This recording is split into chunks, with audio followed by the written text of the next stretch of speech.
Telugu focus TV, నేను మీ Srinivas Reddy. AP రాజకీయాలు ఎప్పుడు కూడా ఆసక్తిగానే ఉంటాయి.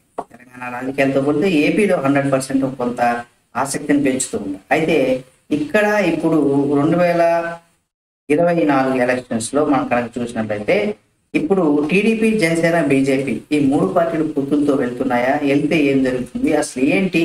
అసలు ఈసారి 2024 ఎలక్షన్స్ లో ఎవరు అధికారాన్ని చేజెక్కించుకుంటారు? జగన్మోహన్ రెడ్డి గారా, లేకపోతే చంద్రబాబు నాయుడు గారా, లేదు పవన్ కళ్యాణ్ గారా, ఎవరు? మరోపై షర్మిల గారు కూడా ఉన్నారు. ఎవరు అధికారంలోకి వస్తారు అనేది కనుక మనం చూసినట్లయితే ఇక్కడ టీడీపీ, జనసేన ఇప్పటికి కూడా పొత్తులతో భాగంగానే వెళ్తుంది. ఈ రెండు పార్టీలు పొత్తులతో వెళ్తూనే కూడా జగన్మోహన్ రెడ్డి ఓటమి లక్ష్యంగా కూడా ఈ రెండు పొత్తులు ప్రకటించుకొని ప్రజల్లో ముందుకైతే వెళ్తున్నారు. కానీ గత కొంతకాలంగా మనం చూసినట్లయితే బీజేపీ వైఖరి పైన కొనసాగుతున్నటువంటి సస్పెన్స్ కు తెరపడనుంది అని చెప్పుకోవచ్చు. ఎందుకంటే చంద్రబాబు నాయుడు గారు ఢిల్లీ పర్యటనలో బీజేపీ వైఖరి పైన కూడా కొంత క్లారిటీ రానుంది ఆయన ఢిల్లీ ప్రయాణం వెనుక కూడా. ఎందుకంటే 2014 తరహాలను కూడా ఇక్కడ మూడు ప్రధానంగా ఉన్నటువంటి పార్టీలు ఏవైతే ఉన్నాయో అవి ఒక కూటమిగా వెళుతూ పోటీ చేసేటువంటి అవకాశం ఇక్కడ మనకు కనిపిస్తుంది. ఆ ప్రకటన లాంఛనంగా కూడా మనకు కనిపిస్తుంది. ఆ విధంగానే ముందుకు వెళ్తారని చెప్పుకోవచ్చు. నాడు నేడు అనేసి అంటే ఏదైతే ఉందో అంటే జగన్మోహన్ రెడ్డి గారు ఒంటరిగానే పోటీ చేస్తున్నారు. మరి ఫలితాలు ఏంటి, ఎలా ఉండబోతున్నాయి అనేది కనుక మనం చూసినట్లయితే అధికారాన్ని ఎవరు దక్కించుకుంటారు అనేది కనుక మనం చూసినట్లయితే ఈ పొత్తులు ఏవైతే ఉన్నాయో ఇవి 10 ఏళ్ల కాలం నుంచి కూడా మనం చూస్తూనే ఉన్నాం. 2014 ఎన్నికల్లో ఆంధ్రప్రదేశ్లో రాజకీయం అనేది కూడా ఇక్కడ ఏదైతే ఉందో అది రిపీట్ కానుందా 2024లో కూడా అని మనం ఆలోచించాలి. ఎందుకంటే రాష్ట్ర విభజన తర్వాత మనకు 100% ఏంటంటే తొలి ఎన్నికల్లో అంటే ఆంధ్ర తెలంగాణలు విడిపోయిన తర్వాత తొలి ఎన్నికలు 2014లో జరిగాయి. కాబట్టి 2014 ఎన్నికల్లో కూడా మనం చూసినట్లయితే 100% ఇక్కడ టీడీపీ, జనసేన, బీజేపీ కలిసి అయితే 2014లో పోటీ చేశాయి. అప్పుడు ఏంటంటే మోడీ గారు చరిష్మా ఉండేది. ఎందుకంటే ఆయన అప్పుడు బెస్ట్ సీఎం నుండి కూడా పిఎం వరకు కూడా ఆయన ఎదిగారు. కాబట్టి ఆయనకంటూ ఉన్నటువంటి చరిష్మాతో ఆయన ప్రజల్లో ఆయన మంచి పేరు ఉండడంతో 100% అటువంటి వ్యక్తి మనకి ఇక్కడ ఆంధ్రప్రదేశ్ రాష్ట్రంలో వచ్చి ప్రచారం చేశారు.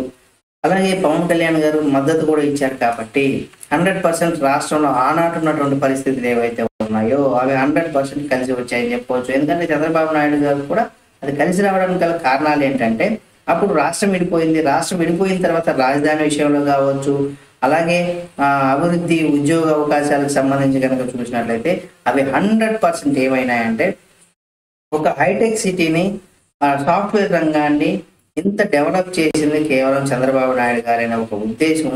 అది ఎక్కడ ప్రపంచవ్యాప్తంగా ఉన్నటువంటి తెలుగువారు కూడా ఈ రోజు ఈ స్థాయిలో ఉన్నారంటే కారణం చంద్రబాబు నాయుడు గారని చెప్పుకోవాలి. అందులో ఎటువంటి అవాస్తవం లేదు. అంటే 100% వాస్తవం అది, ఎవరు అవునన్నా కాదన్నా. ఎందుకంటే మనం చూసాం ఆయన స్కిల్ డెవలప్మెంట్ కేసులో అరెస్ట్ చేసినప్పుడు ఎక్కువగా సాఫ్ట్వేర్ ఉద్యోగులు ఎప్పుడు కూడా రోడ్ల మీదకి వచ్చి ఇటువంటి నిరసనలు, ధర్నాలు చేయరు. కానీ ఇక్కడ ఆయన వల్ల ఆయన హయాంలో ఎవరైతే సాఫ్ట్వేర్ రంగంలో ఈరోజు లక్షల రూపాయల జీతాలు తీసుకుంటున్నారో వాళ్ళందరూ కూడా అటువంటి వ్యక్తి పైన కొన్ని తప్పుడు దొంగ కేసులు పెట్టి అరెస్ట్ చేసి కోర్టులో ఆయన పైన ఇవి చేసి అనే చేశారని కొంత ఉంది. అయితే ఇంత ఏంటంటే ఒక హైటెక్ సిటీ కావచ్చు, రాష్ట్రంలో దేశానికి తలమానికంగా కూడా హైదరాబాద్ సిటీని ఆయన డెవలప్ చేసిన విధానం కావచ్చు, ఇవన్నీ కూడా ప్రజలు గుర్తుండిపోయాయి. కాబట్టి అటువంటి వ్యక్తే కావాలి. రాష్ట్రం విడిపోయిన తర్వాత లోటు బడ్జెట్ లో రాష్ట్రం ఉంది. అలాగే 100% మనకు అభివృద్ధి దిశగా తీసుకెళ్ళాలి, రాష్ట్రానికి రాజధాని కావాలనే ఒక ఉద్దేశంతో అనుభవజ్ఞమైన వ్యక్తికే మనం అధికారాన్ని ఇవ్వాలంటూ కూడా అప్పుడు టీడీపీ పార్టీకి అధికారం ఇచ్చారు ప్రజలు కూడా. కాకపోతే ఆ రోజు మనం కనుక చూసినట్లయితే అంటే 2014 ఎన్నికల్లో కనుక మనం చూసినట్లయితే జగన్మోహన్ రెడ్డి సింగిల్ గానే పోటీ చేశారు. కానీ చంద్రబాబు నాయుడు గారు భారీగా హామీలు ఇచ్చేశారు. రుణమాఫీ చేస్తామని బాగా ప్రచారం చేసి చూపించారు. కానీ అక్కడ ఆయన చెప్పినప్పుడు కూడా కొంత అంటే 100% రుణమాఫీ అయితే చేయలేదనుకుంటున్నా నాకు తెలిసి. ఎందుకంటే అప్పుడు 102 సీట్లలో తెలుగుదేశం వచ్చింది, 4 సీట్లలో బీజేపీ వచ్చింది, ఒక స్వతంత్ర అభ్యర్థి వచ్చాడు.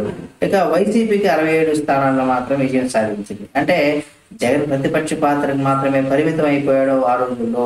కాబట్టి 2019 ఎన్నికల్లో మనం చూసినట్లయితే ఎన్డీఏ నుంచి కూడా టీడీపీ రాష్ట్రంలో చంద్రబాబు నాయుడు గారి ప్రభుత్వం బీజేపీకి తెలుగుదేశం పార్టీ ఎప్పుడైతే అధికారంలోకి వచ్చిందో ఆ తర్వాత ప్రభుత్వం నుంచి కూడా బీజేపీ బయటకు వచ్చేసాయి. అయితే జగన్మోహన్ రెడ్డి గారు సుదీర్ఘ పాదయాత్రలతో చంద్రబాబు నాయుడు గారు ఇచ్చినటువంటి హామీలను అవన్నీ కూడా ఆయన విస్మరించారనే ఒక విధానాన్ని కూడా ప్రజల్లోకి చాలా బలంగా తీసుకెళ్లారు జగన్మోహన్ రెడ్డి గారు. అందుకే 2019 ఎన్నికల్లో మనం చూసినట్లయితే ఆ ప్రజలు కూడా నిజమే కదా ఈయన హామీలు ఇచ్చారు మనకు నెరవేర్చలేదని ఒక ఏదైతే ఉందో అది 100% ప్రజలకైతే నమ్మకాన్ని కలిగించింది. కాబట్టి 151 సీట్లతో 2019లో విజయం సాధించింది. కాబట్టి 100% ఆ రోజు అంటే జగన్మోహన్ రెడ్డి గారు నాడు నేడు అనే దానికి సంబంధించి కనుక చూస్తే ఇప్పుడు కూడా తిరిగి 2014 తరహాలోనే ఇప్పుడు కూడా ఇక్కడ రిపీట్ అవుతుంది. తెలుగుదేశం, జనసేన, బీజేపీ కూటమిగా పోరాటం చేయడం ఖాయంగానే కనిపిస్తుంది. అయితే ఎంతవరకు సాధ్యమని ఇప్పుడు తెలుగుదేశం, జనసేన అయితే కూటమిలో ఉన్నాయి, చేస్తున్నాయి. కానీ జనసేన, బీజేపీ ఒక పొత్తులో ఉన్నాయి కాబట్టి బీజేపీని కూడా పొత్తులోకి తీసుకొస్తాననేసి కూడా పవన్ కళ్యాణ్ గారు చెప్పడం, అలాగే ప్రభుత్వ వ్యతిరేక ఓటును కూడా నేను చీల్చనివ్వను అనేది కూడా చెప్తున్నాను. కాబట్టి అటువంటి సమయంలో జగన్ తిరిగి ఒంటరిగానే పోటీ చేయడానికి సిద్ధంగానే ఉన్నారు. అంటే 2014 ఎన్నికల్లో ఏదైతే పొత్తులతో పాటుగా ఫలితం ఏదైతే వచ్చిందో అప్పుడు తెలుగుదేశం పార్టీ ఏ విధంగా అధికారంలోకి వచ్చిందో అదే సేమ్ రిపీట్ కూడా అవుతుంది అనేసి కూడా చెప్తున్నారు. ప్రతిపక్ష పార్టీలు ధీమాను కూడా వ్యక్తం చేస్తున్నాయి. కానీ ఇక్కడ నాడు నేడు పొత్తులకు సంబంధించి కనుక లెక్కలు కనుక మనం చూసినట్లయితే ఆ సమీకరణాలు కనుక మనం చూసినట్లయితే మనకు స్పష్టమైనటువంటి మార్పు ఉంది. ఆనాడు జనసేన పోటీ చేయలేదు, కానీ ఇప్పుడు బీజేపీతో పాటు కలిసి జనసేన కూడా బరిలో దిగుతుంది. అంటే ఈరోజు పోటీ చేస్తుంది. రెండు పార్టీలు ఇటు టీడీపీకి 40 స్థానాలకు పైగా కేటాయించాల్సినటువంటి 40% పైగా కేటాయించాల్సిన సీట్లు ఉన్నాయనే ఒక ఉద్దేశంతో కూడా చెప్పుకుంటున్నారు కొంతమంది రాజకీయ విశ్లేషకులు. అంటే రెండు పార్టీలు కంటే టీడీపీకి 40 స్థానాలకు పైగా ఇక్కడ సీట్లను కేటాయించాల్సి ఉంటుంది అనేసి, అలాగే సీట్లు కోల్పోవడంతో పాటుగా టీడీపీలో ఆశావాహులు ఎవరైతే ఉంటారో వాళ్ళపైన కూడా ప్రభావం చూపించేటువంటి అవకాశం ఉంది. అది 100% అని మనం ఖాయంగా చెప్పుకోవచ్చు. ఎందుకంటే ఎన్నికల సమయంలో మనం చూసినట్లయితే సమీకరణాలు ఏవైతే ఉంటాయో అవి చాలా వేగంగా మారిపోతూ ఉంటాయి.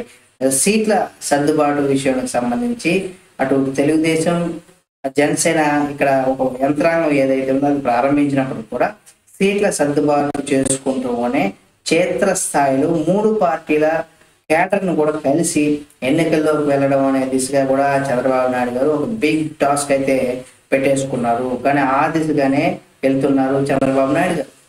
కానీ ఇక్కడ ఫలితాల పైన కన్నా మనం చూసినట్లయితే అంటే అదే సమయంలో మనం ఫలితాల పైన కూడా మనం చూసినట్లయితే సీట్ల దక్కని పార్టీ నేతలు ఎవరైతే ఉన్నారో వాళ్ళని బుజ్జగించడంతో పాటుగా మరో కష్టమైనటువంటి పని, వాళ్ళని బుజ్జగించడం అనేది చాలా కష్టమైన మరో పని ఏంటంటే అటు జగన్ సింగిల్ గానే పోటీ చేస్తున్నారు అనేది కూడా కొంత సులువు పరిణామంగా మనం చెప్పుకోవచ్చు. జగన్ తాను అమలు చేసినటువంటి సంక్షేమ పథకాలకు సంబంధించి మనం చూసినట్లయితే సామాజిక న్యాయం తనకు కలిసి వస్తుంది అనేసి కూడా జగన్మోహన్ రెడ్డి గారు చాలా బలంగా నమ్ముతూ ఉన్నటువంటి వ్యక్తి. కాబట్టి జగన్ బీసీలకు ప్రాధాన్యత ఇస్తూనే సీట్ల ఎంపిక కూడా పూర్తి చేశారు. ఇప్పుడు రెండు పార్టీలతో కలిసి పొత్తులు కూడా పెట్టుకున్నారు. కాబట్టి ఇటువంటి తరుణంలో మనం కనుక చూసినట్లయితే 100% ఇక్కడ మనకి అటు జనసేన, టీడీపీ రెండు పార్టీలు ఏవైతే ఉన్నాయో అవి 100% ఈసారి కలిసికట్టుగా వెళ్ళి జగన్మోహన్ రెడ్డి ఓటమి లక్ష్యంగానే ఈ రెండు పార్టీలు పనిచేస్తాయని చెప్పడంలో ఎటువంటి సందేహం లేదు. కాబట్టి 100% ఈసారి 2024 ఎన్నికల్లో జనసేన, టీడీపీ, బీజేపీ ఈ 3 ప్రధాన పార్టీలు ఏవైతే ఉన్నాయో 100% ఇక్కడ కలిసి కట్టుగా జగన్మోహన్ రెడ్డి ఓటమి లక్ష్యంగానే పనిచేస్తాయని చెప్పుకోవచ్చు. కాబట్టి ఇందులో ఎటువంటి సందేహం లేదు. కాబట్టి ఇక్కడ గెలుపోవటం ఇప్పుడు కూడా ప్రజల చేతుల్లోనే ఉంటుంది. కాబట్టి ఎవరు గెలుస్తారు, ఎవరు ఓడిపోతారు అనేది కూడా చివరి ఓటు వరకు కూడా మనం వేచి చూడాల్సింది. క్రికెట్ లో ఏ విధంగా అయితే చివరి బంతి వరకు కూడా మనం వేచి చూస్తూ ఉంటాం. అంటే గెలుపుని డిసైడ్ చేసేది చివరి బంతి వరకు కూడా డిసైడ్ చేస్తూ ఉంటారు. కాబట్టి అదే తరహాలో ఇక్కడ మనం చూసినట్లయితే జగన్మోహన్ రెడ్డి ఒంటరిగా పోటీ చేసినప్పుడు కూడా 2014 ఎన్నికల ఫలితాలు ఏవైతే ఉన్నాయో అవి రిపీట్ అవుతాయనేసి కూడా చాలా ధీమంగా తెలుగుదేశం, జనసేన, బీజేపీ పార్టీలు అయితే ఇక్కడ ధీమాగానే ఉన్నాయి. కాబట్టి ఈ రెండు పార్టీలకు ఇక్కడ మనం సీట్ల సర్దుబాటుకు సంబంధించి కూడా కొంత క్లారిటీ రావాల్సినటువంటి అవసరం ఉంది. సిట్టింగ్లు కావచ్చు, ఎప్పటి నుండి ఉన్నటువంటి సీనియర్స్ కావచ్చు, లేదా ప్రజల్లో కొంత ఓట్ బ్యాంక్ ఉన్నటువంటి నాయకులు కూడా కొన్ని స్థానాల్లో సీట్లు ఇవ్వాల్సినటువంటి పరిస్థితి ఉంటుంది. కాబట్టి ఇవన్నీ కూడా క్షేత్రస్థాయి నుండి కూడా మూడు పార్టీలు కలిసి ఒక క్యాడర్ని డిసైడ్ చేసి చంద్రబాబు నాయుడు గారు గ్రౌండ్ లెవెల్ నుండి కూడా తీసుకొచ్చేటువంటి ప్రయత్నం చేస్తున్నారు. అంటే ప్రజలకు ఎక్కువగా అవగాహన కల్పించే విధంగా కూడా ఆయన ముందుకు వెళ్తున్నారని చెప్పుకోవచ్చు. ఇదే సమయంలో ఎవరైతే సీట్లు అయితే వచ్చానో వాళ్ళని బుజ్జగించడంతో పాటుగా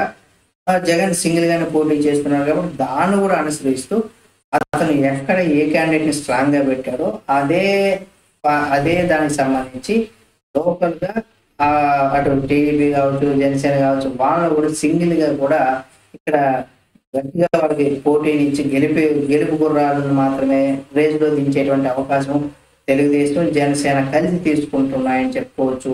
సంక్షేమం అమలు చేస్తున్నటువంటి దానికి సంబంధించి మనం చూసినట్లయితే సామాజిక న్యాయం తనకు కలిసి వస్తుందనేసి జగన్మోహన్ రెడ్డి చాలా బలంగా నమ్ముతున్నారు. కాబట్టి అందుకనేసి బీసీలు ఎవరైతే ఉంటారో వాళ్ళకి ప్రాధాన్యత ఇస్తూ సీట్ల ఎంపిక ఏదైతే ఉన్నదో దాన్ని పూర్తి చేస్తున్నారు. ఇప్పుడు రెండు పార్టీలు పొత్తుల వేళ చంద్రబాబుకు సామాజిక సమీకరణ ఆధారంగానే సీట్ల ఎంపికను వెసులుబాటు కొంత తక్కువగా కనిపిస్తున్నప్పుడు కూడా ఏపీలో ఇప్పుడు ఎన్నికల ఫలితాలు సామాజిక సమీకరణాల పైన ప్రభావం చూపనున్నాయని కూడా మనం చెప్పుకోవచ్చు. కాకపోతే ఇక్కడ గతంలో మనం ఎన్డీఏ నుంచి కూడా ఏ కారణాలతో చంద్రబాబు అయితే బయటకు వెళ్తారో ఇప్పుడు కూడా అదే హామీలు అమలు కాదు. ఇప్పుడు కూడా ఆ హామీలు అయితే అమలు కాదు. అంటే ఆనాడు మోడీ గారు ఇచ్చినటువంటి హామీలు ఇప్పుడు కూడా ఆంధ్రప్రదేశ్ రాష్ట్రంలో అమలు కాదు. కాబట్టి తిరిగి ఎన్డీఏతో కనుక మనం ఆ సమయాన్ని కేటాయించి వాళ్ళతో కనుక పొత్తులో వెళ్ళినట్టయితే చంద్రబాబు సమాధానం చెప్పాల్సినటువంటి పరిస్థితి వస్తుంది ప్రజలకి. అది కూడా